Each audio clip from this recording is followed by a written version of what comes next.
जब भी हम कुलधरा का नाम सुनते हैं हमारे दिमाग में एक शापित भूतिया और एक ही रात में गायब हुए 80,000 लोगों की कहानी सामने आती है। लेकिन क्या विज्ञान और इतिहास भी इस बात को मानते हैं? जवाब है बिल्कुल नहीं।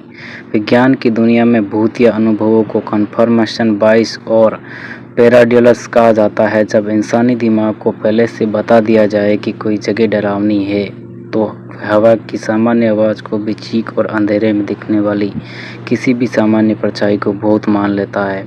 जैसलमेर विकास समिति के विशेषज्ञ और कई वैज्ञानिक जो दशकों से यह रिसर्च कर रहे हैं, उन्होंने स्पष्ट किया कि यहाँ कोई अदृश्य शक्ति नहीं है। तो फिर इस समृद्ध गांव के वीरान होने का असली वैज्ञानिक और ऐतिहासिक सच क्या है, आइए जानते हैं। 13वीं सदी में बसे कुलधरा के पालीवाल ब्राह्मण का इतिहास बताता है कि वे महान वैज्ञानिक सोच के मालिक थे। थार रेगिस्तान जैसी सूखी जगह पर उन्होंने खंडित सिस्टम नाम की एक बेहतरीन वाटर हार्वेस्टिंग तकनीक विकसित की थी। इस सिस्टम में ढलान का इस्तेमाल करके बारिश के पानी को एक जगह रोका जाता था।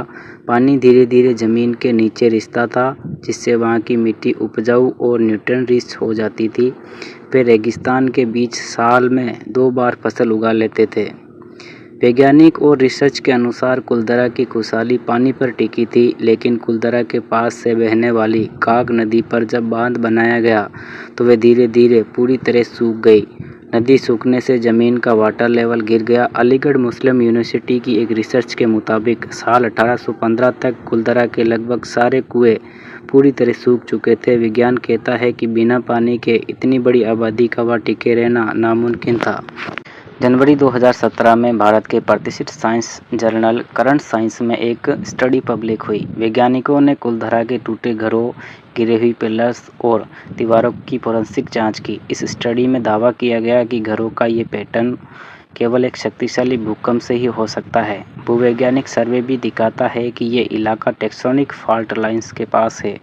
वैज्ञानिकों ने थ्योरी दी कि किसी शाप से नहीं भागे, बल्कि भूकंप में घर तबाह होने और पत्थरों के बीच दबने की वजह से यहाँ भारी नुकसान हुआ था। हालांकि इसके ठीक 1 साल बाद इसी जर्नल में एक और रिसर्च आई, जिसने बताया कि 1825 के आसपास कोई भूकंप रिकॉर्ड नहीं था। लेकिन इस बात की पूरी वैज्ञानिक संभावना है कि गांव खाली होने के बाद आए भूकंप ने इस पुराने ढांचे को खंडर में बदल दिया।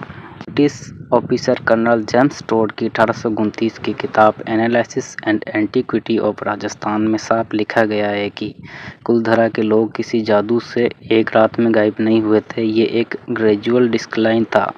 15वीं सदी में यहाँ 1500 से ज़्यादा लोग रहते थे, जो 1815 में घटकर सिर्फ 800 रह गए थे। यानी लोग सालों पहले से गांव छोड़ रहे थे। यहाँ तक कि 1890 के सरकारी रिकॉर्ड में भी यहाँ 37 लोग रहते थे।